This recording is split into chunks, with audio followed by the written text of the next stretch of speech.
All right. Hi, everyone. Welcome to AROYA Office Hours Live, episode 142. This is a chance for all of you, whether you're AROYA customers or whether you're curious or just super into growing and existing in this exciting industry, to share your stories and get all your burning cultivation questions answered. My name is Cian, and I'll be your host for today's discussion. We're joined by our Director of Applied Technology, Jason Van Leuven, and we're going to be talking about late flower transition products, specifically those final 2 weeks when you want to reduce nitrogen and chloride levels while maintaining calcium. So I thought we'd kick today's discussion off with a question about what do we mean by ripening exactly, so we can kind of define the term a little bit and get into what it is that we're looking for when we talk about ripening. Jason, you want to kick us off a little bit in this department?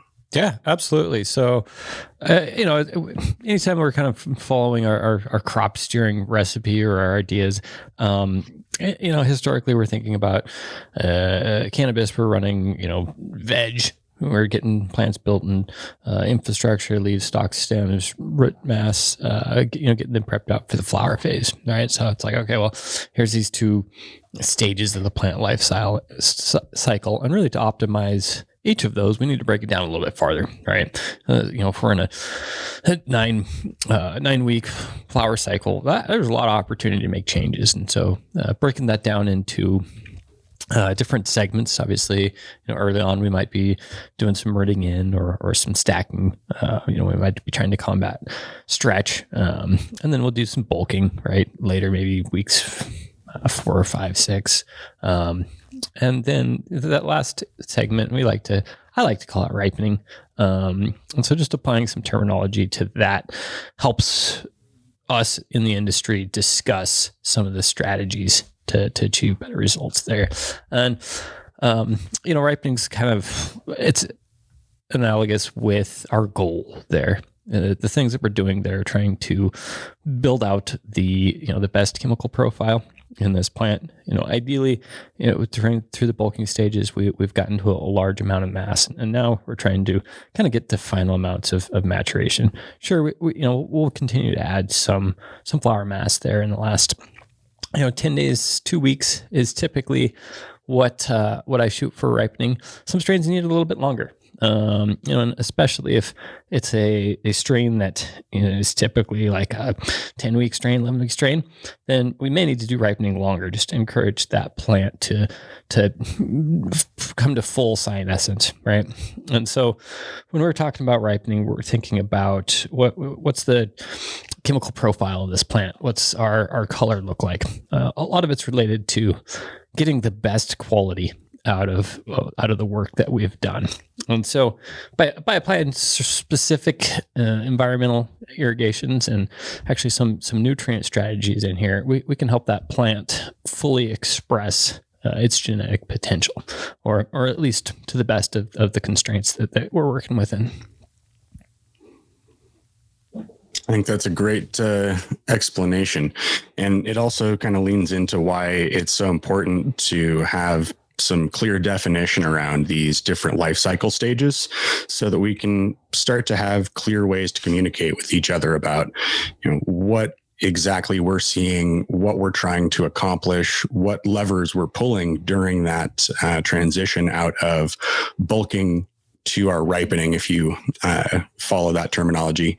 And it also helps us kind of, establish a vernacular to teach others. So as other people get into this industry, we're able to have clear, defined terms to help them learn what it is we're talking about when we are looking at finished product flower or flower that's starting to transition into that. It also helps, to develop a terminology around what those characteristics that we're looking for when flower is actually maturing to its ripe stage where you're going to start harvesting. And so there's a few things in that department as well that are good to touch on, some of the key visual indicators that we look at when we're talking about what cannabis is going to be, when we talk about what cultivars are going to look like, or what their defining characteristics are for the date of harvest, some of the key things we're looking at are like trichome development and changes in the pistils. We're also looking at a little bit of leaf color progression. So that's, looking at that anthocyanin response in the plant and seeing that color build and mature. And we're also kind of looking for a morphological change in the plant where, as the humidities are kept stable and low throughout those last couple of weeks, we're looking for the bud to harden a little bit as well. So there's a few different things that are key to understand about those individual parts and pieces, right? So trichome development, for example, we're looking to harvest not at a stage where the trichomes are fully clear, but also not at a stage where they have become, fully dark amber. We're looking for a nice point in the middle there where the flavor profiles are at their peak, so to speak. And we're also kind of looking for like a little bit of a cloudiness to those trichomes, right? We don't want them to necessarily be like a clear visual sight through the trichome if you look at that with a loop. Another thing is, keep a loop, a little 60x jeweler's magnifier to be able to walk through your facility to take a look at those towards those last 2 weeks so that you can track the changes day to day and look at, those last couple of weeks. Okay, today it's, the start of, week 8, and I'm looking at, pretty clear trichomes and no milkiness to them. And it looks like maybe my color is not quite fully developed in every single part of the bud structure that I want it to be, or maybe isn't as deep through some parts of the canopy as I want it to be. We're looking to track the changes from there up to the point where you're harvesting and notice day by day, the changes in what you're seeing with those trichome colors and with the look of the bud as well, how much color it has and how that structure looks to be hardening. Yeah. And maybe our producer, Chris, will help me get some screen share on here just for some visuals about what Chris or Cian's talking about here.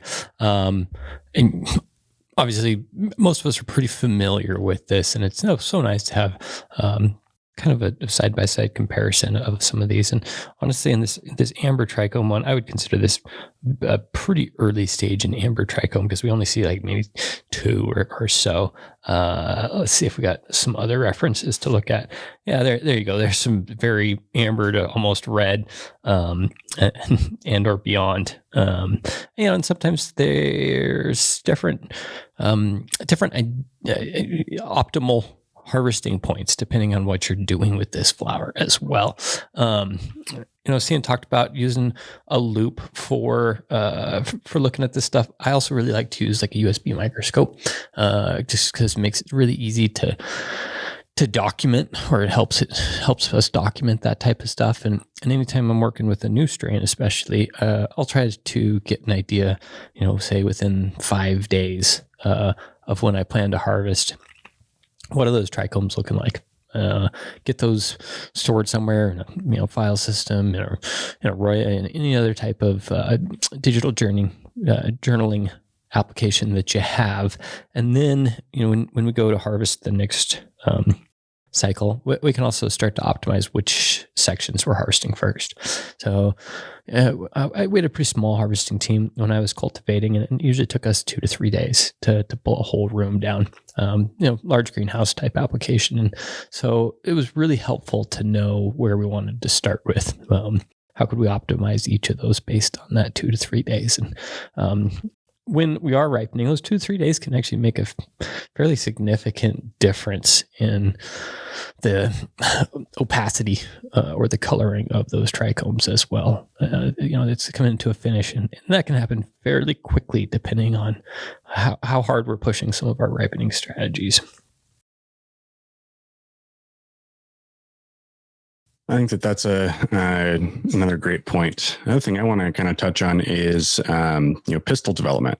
So as these plants go through their natural change towards senescence, they are going to be decreasing their the new pistils that you see appearing on the bud.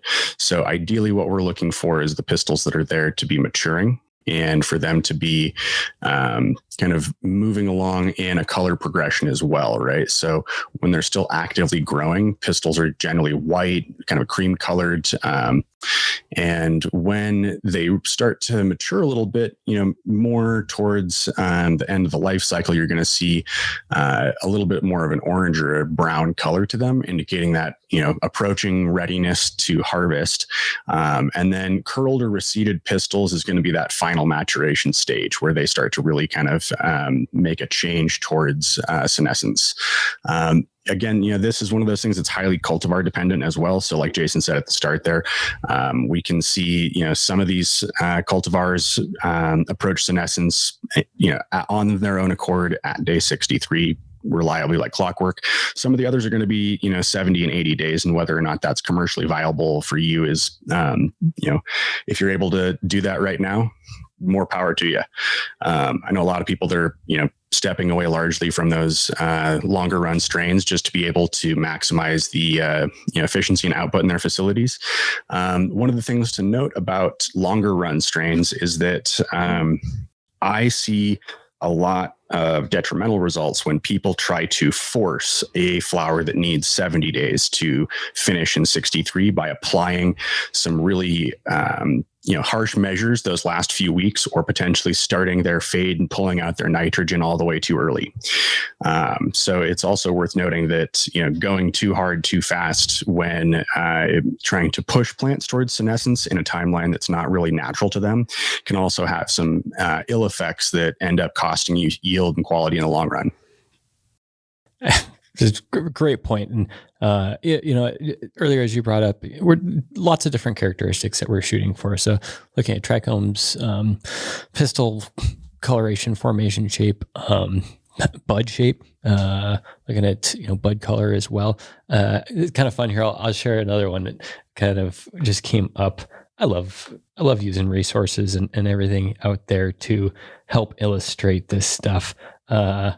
And this is actually a question that I've encountered quite a few times out there is, here's a good picture. Maybe I can zoom in on it too.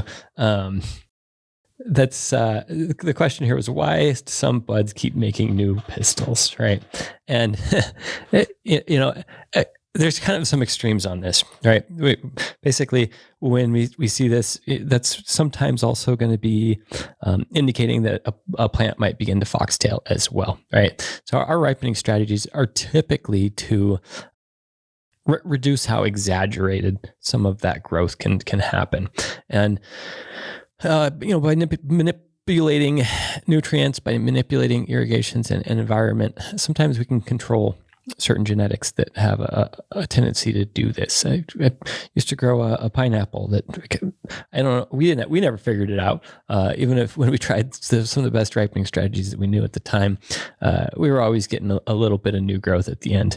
So in this picture, we've got obviously those dark orange pistils that would be like indicating, hey, this plant is ripe, and then new growth at the tips of all of those with fairly white or light green expression. And so when we're shooting for, a really high quality bud, it's nice to have some consistency across those pistils.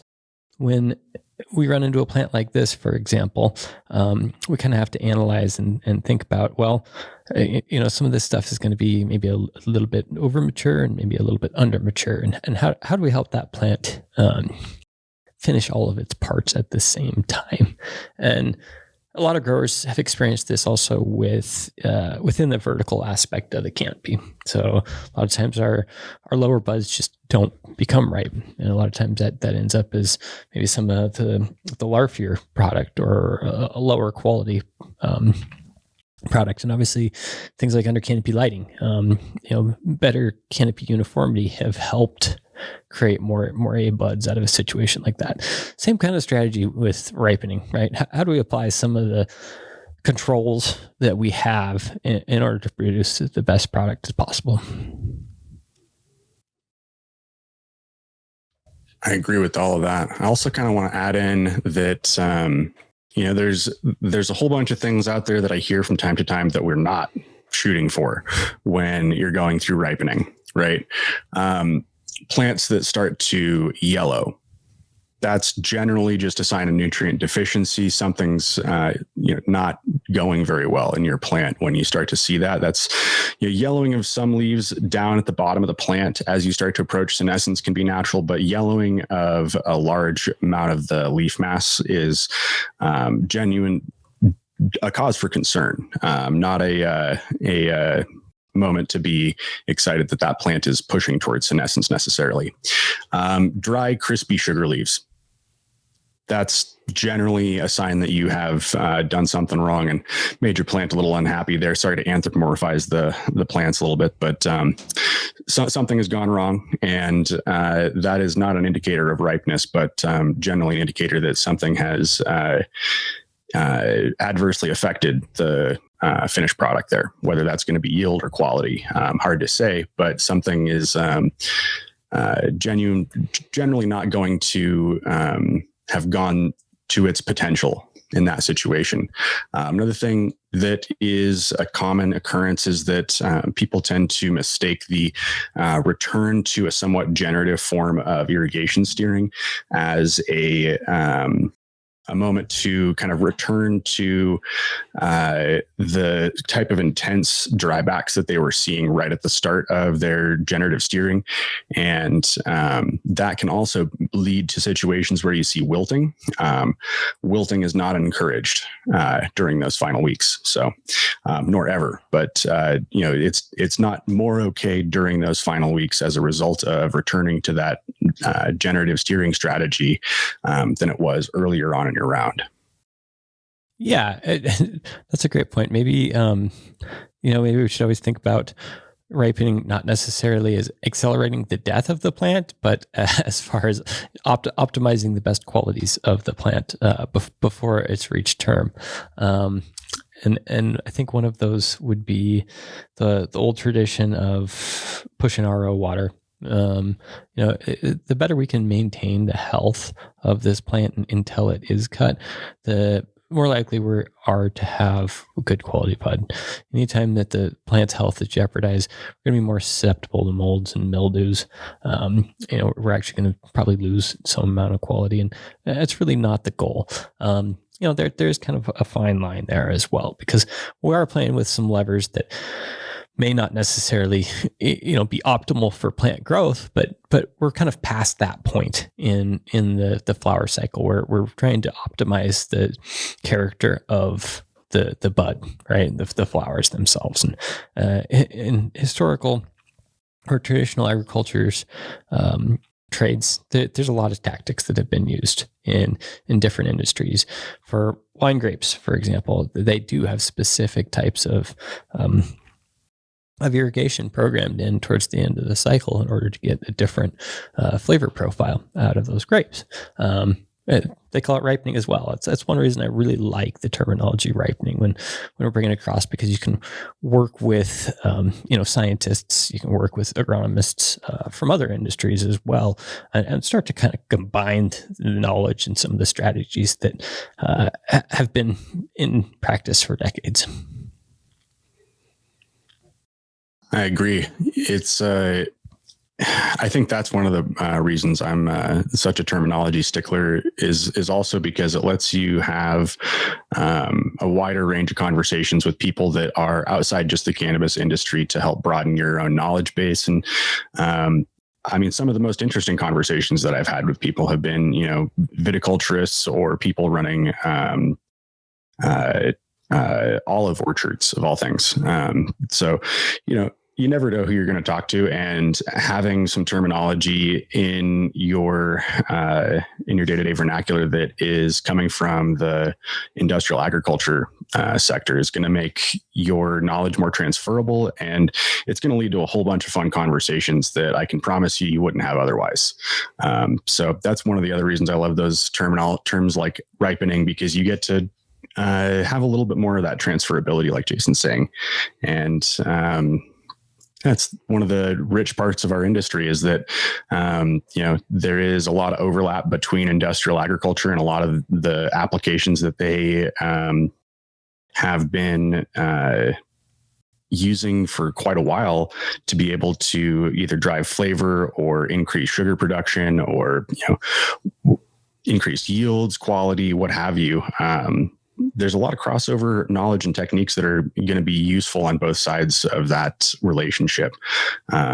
So I always encourage people to, lean into trying to use some of the more, traditional horticulture terms, because it's going to benefit you down the line.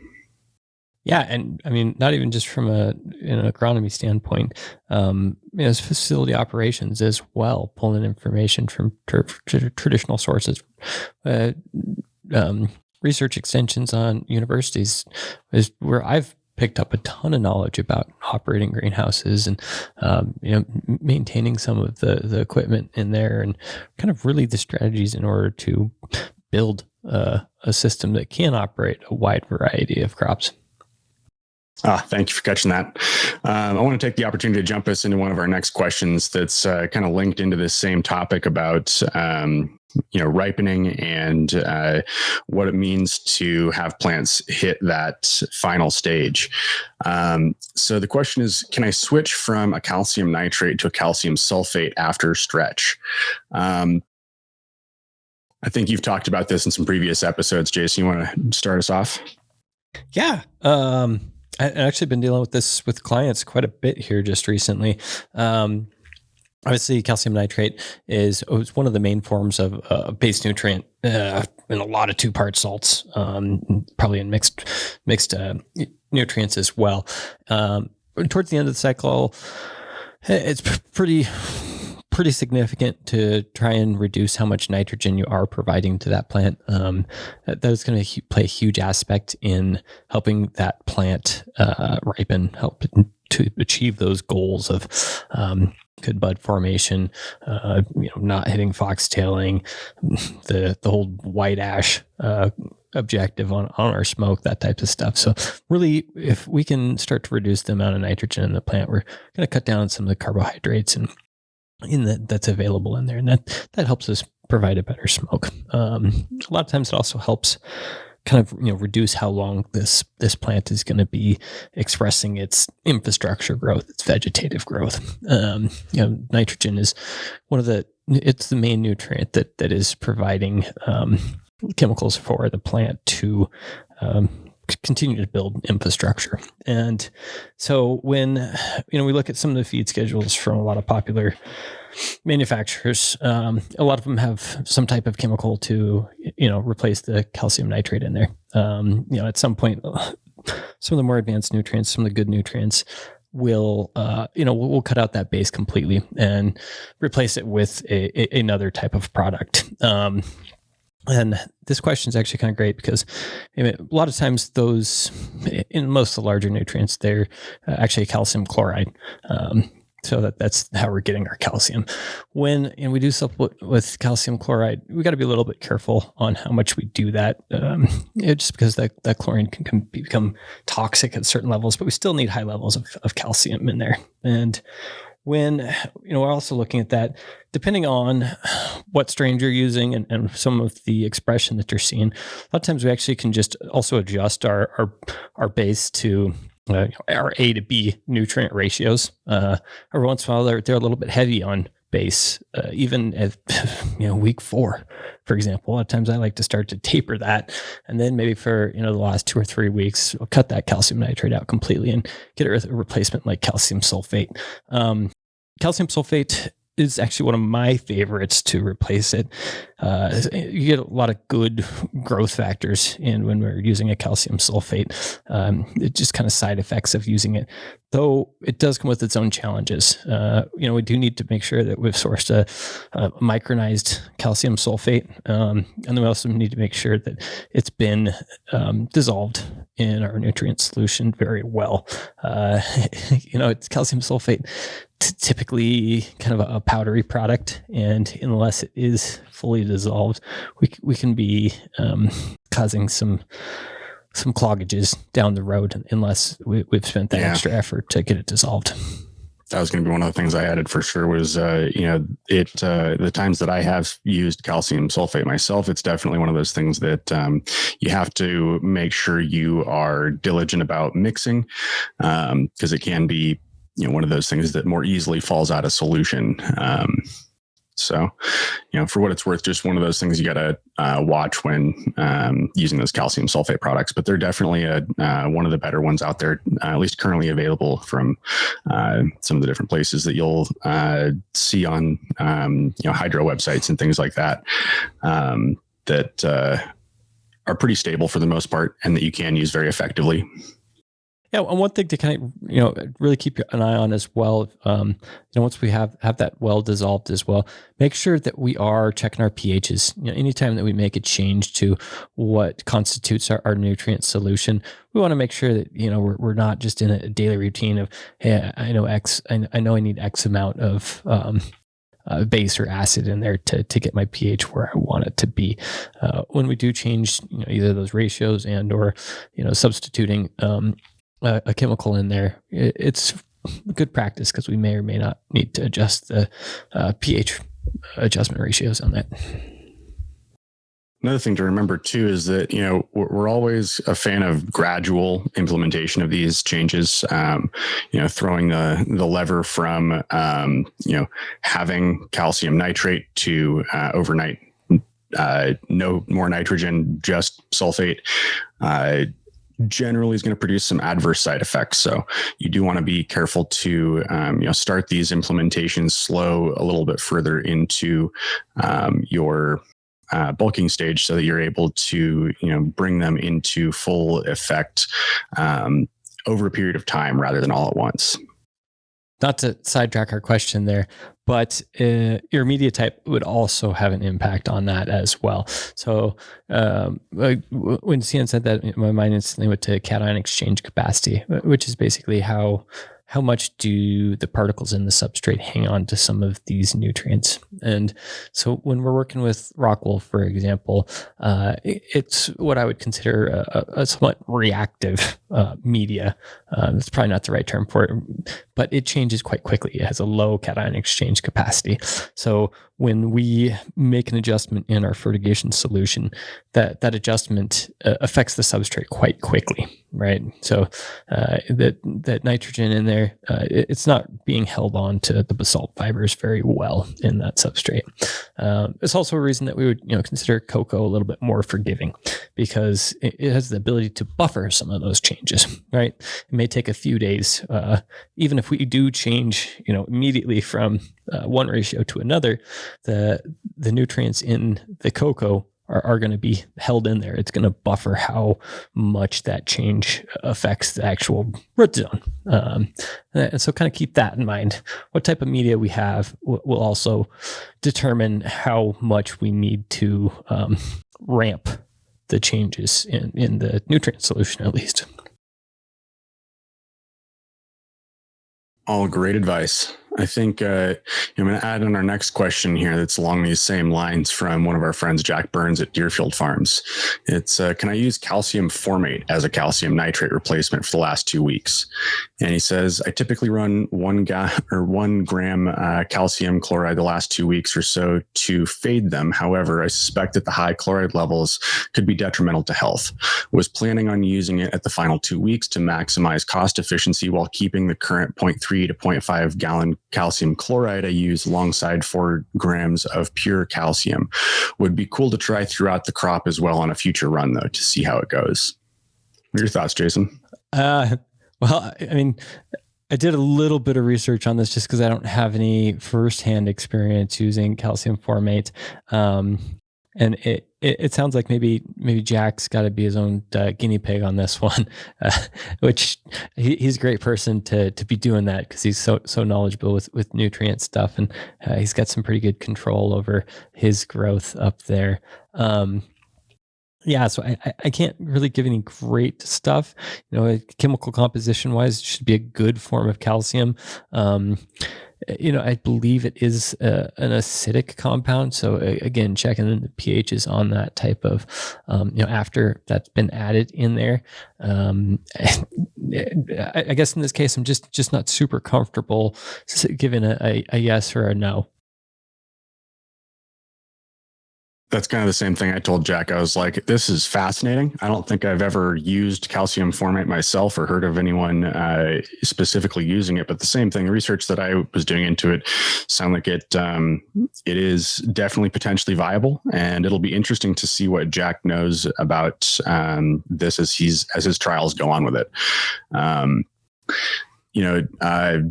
From first glance, there's no nitrogen in it. There's no chloride.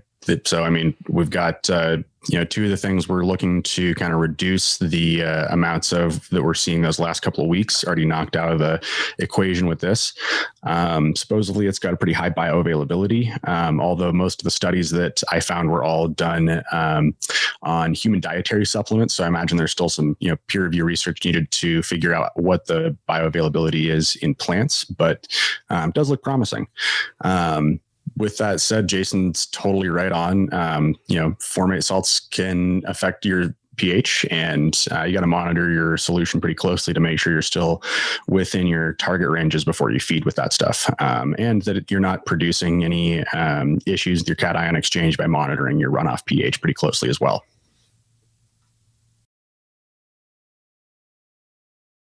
Well, one of the other things we wanted to kind of tie this all back to is a question about how I achieve white ash in my final product, right? Because a lot of this ties into, this conversation that we keep having again and again about how to get your final product to this white ash, this consistency that's smooth and feels finished, where you've got good terpene expression without harshness, and how to be able to do that repeatably every time, which I think ties in well with this discussion about how we're trying to dial out calcium nitrate and kind of look towards some more replacement options for calcium that offer us the calcium we still need to be able to keep feeding the plants without the higher nitrogen and chloride levels that can be a little bit more difficult for us to manage. Yeah. Kind of a fun one. We mentioned it in the show a little bit already, but pairing your goals with your strategy based off of some type of scientific explanation is typically a fairly successful route to go. And so when we are ripening, that white ash can definitely be one of the strategies. When we think about what's causing that, a lot of times it's a buildup of unprocessed carbohydrates or sugars in that plant. So when we think about, well, how are these plants growing? When they're photosynthesizing, they are creating a reserve of sucrose. And that's basically what the plant's going to be processing in order for it to grow, right? So during that photosynthesis, that's what we're building up. It's kind of interesting when we think about some of the strategies that people have used towards the end of into the harvest. Like, all right, let's reduce our light levels, or let's reduce our CO2 levels, and yeah, some of that might also contribute to reducing our sucrose reserves in that plant, but from my experience, the most impactful is reducing the amount of nitrogen that we're supplying to it. So kind of like our last few questions there, what are our options in reducing the amount of nitrogen, but making sure that our calcium levels are up there, making sure that we haven't completely cut out some other impactful element into the equation. I think it's also important to point out that because I still hear this strategy over and over again from people, that they move towards feeding like even for a day or 2 days or 3 days, just straight RO water. And I mean, personally, I don't subscribe to this theory. I find that I've had adverse consequences when I try to feed just RO water towards that last couple of days. Early on, when I had first started growing, I'd gotten that advice, and it definitely didn't seem to do anything positive or beneficial for my plants those last couple of days. And since then, what I've learned about that definitely confirms that doesn't seem to be an ideal or optimal strategy. And so I always kind of like to talk to people when I hear that still in play about we're not necessarily trying to starve the plant. We're tapering on some of these nutrients to be able to reduce the amounts of them that are still lingering and that are bioaccumulating. But we're not necessarily trying to do that by kind of like what I said before, making a really quick, sudden change and taking away the food supply to that plant altogether. That can have some really adverse consequences, especially if you, shoot that mark of when you decide to start feeding RO water a little bit too early. And at that point, you can be, going so far as collapsing root capillaries before the end of harvest. So, definitely some careful balancing to do if you're trying to implement an RO only feeding strategy. And to be clear, I don't really recommend it, as it feels like it kind of lacks some scientific basis and is based in a little bit of the bro science. Yeah, I think if we want our plant to finish, like be dead, sure, let's run it RO. But as we discussed a little bit earlier, it's not necessarily going to be optimizing for the product there. We're not aligning that strategy with our goal.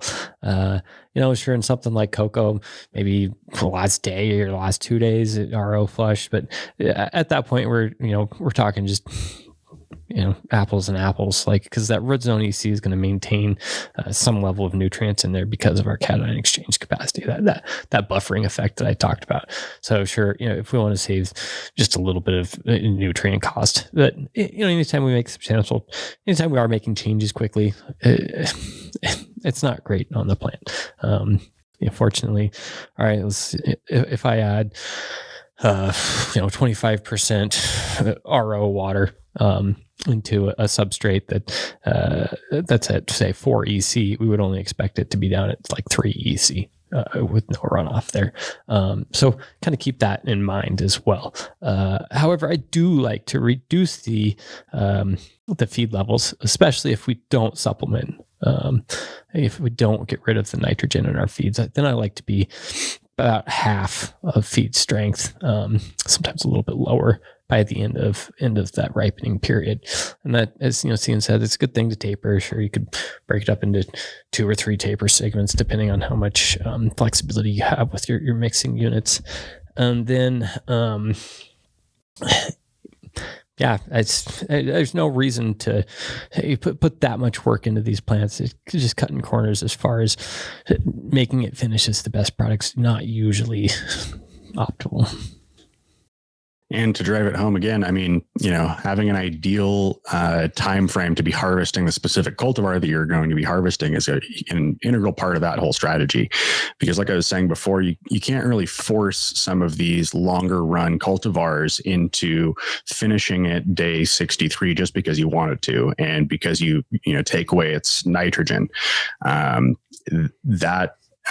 On some of these cultivars that want to grow, let's say 75, 80 days, if you strip out all your nitrogen at day 60, you may well be causing some detrimental effects to your plants and not allowing it to finish in the right timeline. Now, if you start tapering a little bit, day by day towards the end, and you're able to, those last 2 weeks of an 80-day cultivar, have your nitrogen be out of the system, great. But trying to force that to happen earlier isn't necessarily going to make that plant hit its full potential at the timeline that you're trying to force it to. Yeah, and The fun thing about the way that we give advice is we get to talk about these little specific topics, and we get to take them out of context of all the complexity of an operation. It's like, all right, cool. We take some documentation, cut this strain on the right day. All right, well, maybe if we've got 5 strains in a room, now we got to get that planned out. Well, now if we've got 20 rooms, let's get that planned out. So production planning and documentation here, developing some amount of consistency, checkpoints as far as, plant height. Are we maintaining a similar environment and root zone as to, what we're basing our projections off of? Those are all keys when they're all really important when it comes down to running a larger facility. We've got a client, actually, we used to have a couple clients, but up there in 50 plus grow rooms at their facility. And when we start to get very detailed on exact specific actions, over 50 rooms, that's a lot to keep up with on a day-to-day basis. So we definitely understand that some of our recommendations can be more difficult to implement in reality than we make it seem as we talk here on the screen. 100%. And it's definitely worthwhile, remembering that we all have to operate within the limitations of the systems that we're operating on. And, if you've got a really large facility like that, you're not necessarily going to be able to implement a lot of these small detailed changes, cultivar to cultivar, room to room, when you are, in a market that requires you to grow some diversity so that you can hedge your bets against, one particular cultivar falling out of style by the time you get it harvested. I definitely know a lot of people that, for a long time have been, only going to one broker, for example, and they base a lot of their choices on what they're going to put into rotation based on what this one broker is going to end up buying from them. And I always was kind of the mindset that growing a few more cultivars, if you have the modularity in your system to allow for it, is going to be a good way to hedge your bets against that one big buyer deciding that wasn't their taste profile this round. And so if you have the ability these days to hedge your bets, a lot of people are. They're broadening their library of cultivars that they have in rotation and growing more things per room side by side with less large monocrops. And when the market is requiring that of you so that you're able to keep sales high, it's understandable that it can create some difficulty in implementing a lot of these cultivar-specific changes that we talk about. So, if that is something that's difficult, don't take from Peter to feed Paul, so to speak. Dude, I thought when your cultivar goes out of style, you just rename the stock as a new strain name and then hype that product up and hit the shelves. Add guava to the end of it. Sorry. Yeah. I guess we're not live today. We could have got some good feedback with that. Right. Oh man. Might be worthwhile here to round out the day with some talk about some of the products people use for, late flower transition that are on the market that we see quite a bit of. So I get asked quite a bit about, what does fade do, for example, and when should I start using it? Or why does Front Row prefer a transitional strategy where you start to dial through or dial down your feed concentration over time to the full replacement strategy that some do. And there's a couple of different products out there that are interesting that are talked about quite a bit. Advanced Nutrients has got a flawless finish product out there. So you'll see a lot of different options these days. Many different nutrient manufacturers are coming up with their own, whether it's a regimen or a specific product to be applied into your system to be able to help you through that ripening stage. So, kick it off to you, Jason, and let's see what you have to say about a few of these things that are out there these days.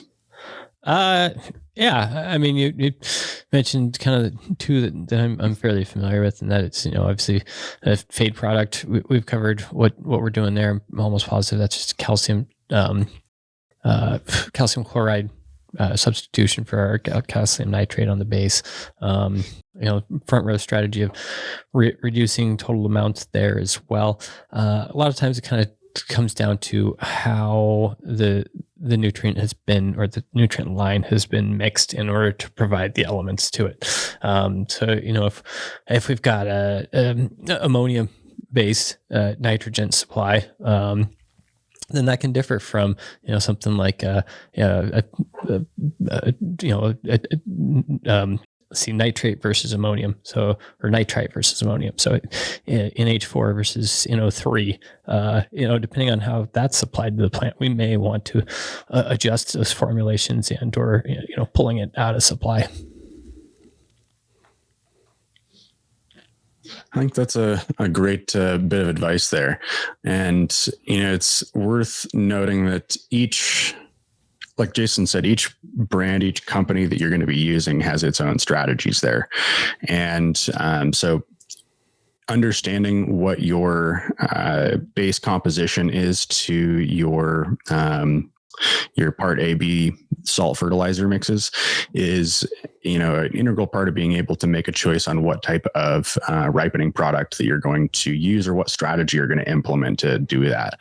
And so I guess my best advice would be to follow your specific fertilizer manufacturer instructions, because that's going to be, as Jason said, one of the important pieces that helps you understand the best way that you can be either, targeting your goals by reducing the inputs or by switching up what exactly it is that you are feeding the plants in those last couple of weeks.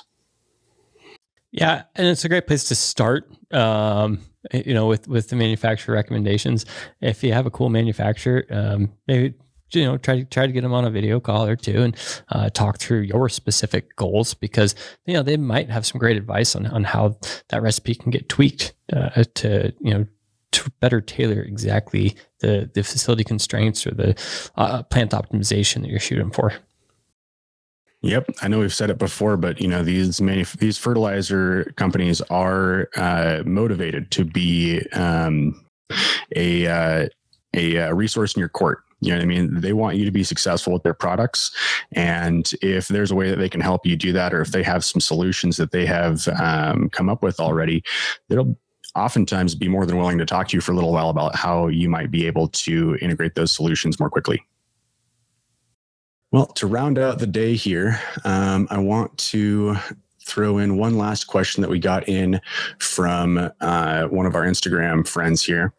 And he was a little concerned about when he should do his daily walkthrough, either before or after the lights come on. And so Daniel's managing 924 plants. He's steering without sensors by lifting the pots every walkthrough. Man, sorry, buddy. Lights come on at 7 a.m. and he's trying to dial in the optimal timing for his daily plant assessment so that he can get his irrigation set up by the time the plants need to feed. Your thoughts, Jason?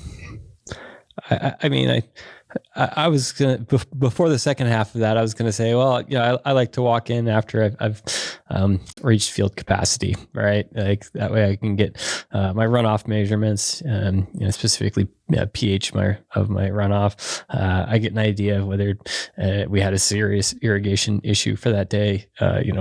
Pipe broke or it didn't trigger, it didn't fire, right? Some of that stuff comes pretty obvious if we walk through after our first sets of irrigations for the day. So after we've reached field capacity, our P1s are done.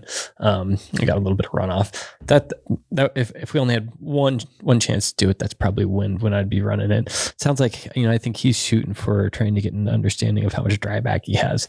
So it's something also where he'd maybe want to walk through before the first irrigation in the day. And having those walkthroughs side by side, that is a lot of work.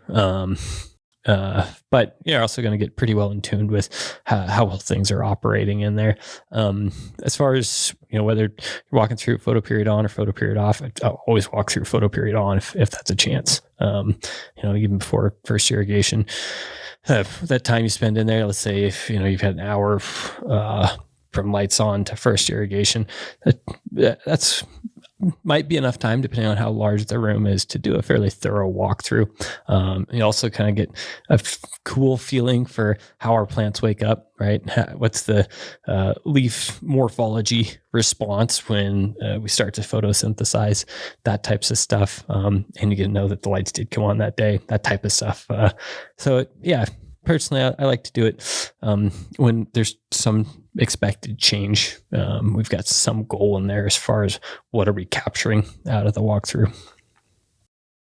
Yeah, I'd say similar. If you have the opportunity to be there once your plants are hitting field capacity and running off, that's going to be ideal, because you're able to do quite a bit at that moment and understand whether or not things didn't run, and collect runoff measurements, like Jason said. But if that's not something within your time frame span, or, like Daniel in this question, if you are, trying to do all this without any sensors, and you're trying to figure out, just what your drybacks are looking like overnight by hand, or even with, a sensor like our Solus unit, where you're just going around to get instantaneous data feedback from a few key plants before you plan your irrigation for the day. You have to probably go in there before your irrigation hits if you can, and just be able to get in there to make those assessments right before irrigation happens. And like Jason said, it is kind of a cool time to be in there. You get to see those plants wake up and kind of understand a little bit more about what that timeline looks like, from the point at, first lights on, when the plants are, maybe still a little asleep, to that point at about the time you're starting your first irrigation, where they should be woken up and starting to pray for the day. So, and sorry, I don't know if you were done with that one. Not done. You go for it. I was going to say, security cameras, they're not just for security. They're also a great way to experience some of what your plant is going through, whether or not you're on site that day or not. If you're off site, what an awesome opportunity to, check that, hey, maybe there's some runoff on the floor, or the drain trays, filling up, any of that types of stuff. Really cool project that I did as a cultivator. I set up time series video, basically snapshot video, and I could watch an entire plant cycle in 3 minutes, right? And I'd zoom it into, like, all right, what is my nocturnal diurnal behavior of these plants? So when we talk about how is it behaving when it's waking up, what do things look like at night, all that types of stuff. Getting some footage on it. I don't know that I don't know. It gave me like ideas on how to change what I was doing, but it got me definitely familiar with what to expect, and when things didn't happen as expected, where to look. I think that's something that I learned from one of the early on episodes of Office Hours. Actually, was this idea that I should go look around my room at the things that I am checking each day. And if I can, and if I can afford to, set up my security cameras in such a way where I was able to see those things when I looked at the security cameras and cycled through the different camera feeds. And I went so far as, in my fertigation room, having a wide angle camera lens that both captured the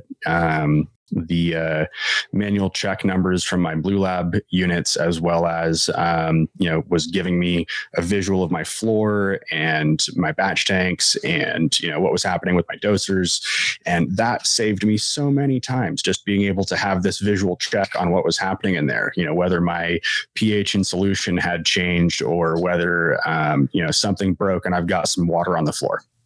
It was such an easy way for me to be able to figure that out without having to go in and find out what was happening on my own, or if I'm off site. Just such good peace of mind. Awesome. Well, I think that's about the extent for today. I think we can wrap it up with our deep dive on the late flower pull of nitrogen, and how to keep calcium moving through your plants those last 2 weeks. Couple of great suggestions in there with, tapering your calcium nitrate towards the end, or replacing it with products that allow you to maintain your calcium levels while still giving your plant, what it needs to finish properly. And, just want to stress again, we're talking how to bring your plant to its optimal finish, its optimal ripening stage, not how to starve it into death towards those last couple of days. Want to thank everyone for dropping into office hours today. It's always fun doing these podcasts, and I know Jason has a good time with it too. So no matter where you guys are, leave us a little review, give us some comments, shoot us some questions. We always need some more material to go through and talk out your problems, your fun stories, whatever you guys got. So send in some information to either sales@aroya.io or leave us comments in the feed on YouTube or Spotify, wherever you're listening today to this podcast. And thanks so much for tuning in. We really appreciate it. And I know it is awesome every time I talk to someone who tells me that, office hours has changed their growing for the better and that we're helping them, be successful with what they're doing in this industry. So keep the comments rolling, guys. We love it. We'll see you guys next week or the next week that we do this on episode 143. Thanks, guys, for tuning in.